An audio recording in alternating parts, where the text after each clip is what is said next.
And Iran is just one of India's worries. China's tentacles are all over India's neighborhood. China is arming India's neighbors, turning this part of the world into a very dangerous place. First, Beijing buried India's neighborhood under debt.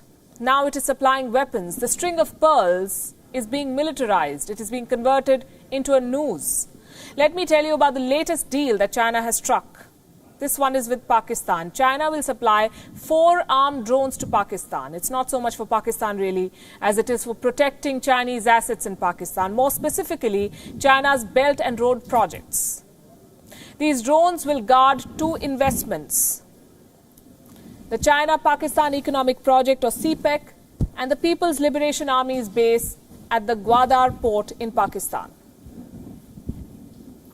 China likes to describe the BRI as an economic project. They call it a development project with a peaceful intent. But the fact is that China's projects are all strategic. The infrastructure deals always have a military dimension, and that is what poses a bigger worry for India. Let's take a look at what China has been up to in India's backyard in the recent years. Last year, China had gifted a warship to Sri Lanka, a frigate called P625. Something that was commissioned into the PLA Navy in 1994. It is now in Sri Lanka's hands. Then we have Bangladesh. It heavily depends on China for weapons. Between 2008 and 2018, Bangladesh bought nearly $2 billion worth of weapons from China. That was almost 72% of Bangladesh's military acquisitions in that period. Then comes Myanmar, the 3rd largest arms export market for China.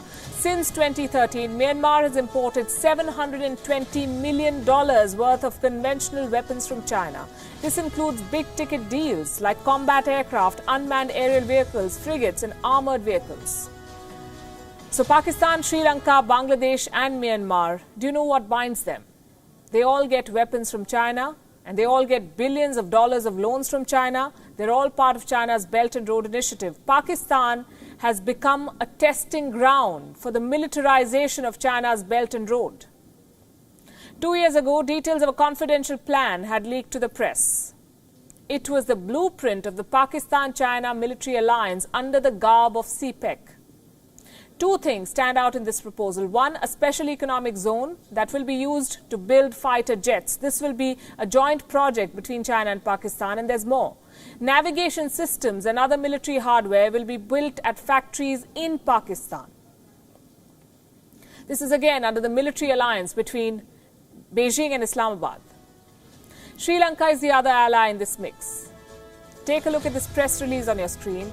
It is from the website of the Chinese military. It declares China-Sri Lanka vow to strengthen defense ties. This story was filed 2 years ago. It is an announcement of China's intent. And now look at this quote from a senior colonel from China. I'm quoting what this says. China wishes to boost the development of the Belt and Road Initiative to strengthen the pragmatic cooperation between the 2 countries and the 2 militaries.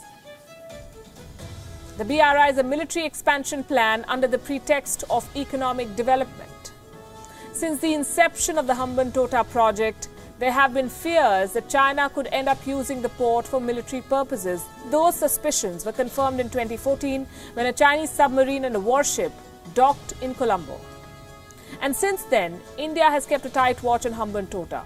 The Chinese military, for the moment, keeps its distance from this port in Sri Lanka, but it has deep links with the Sri Lankan military.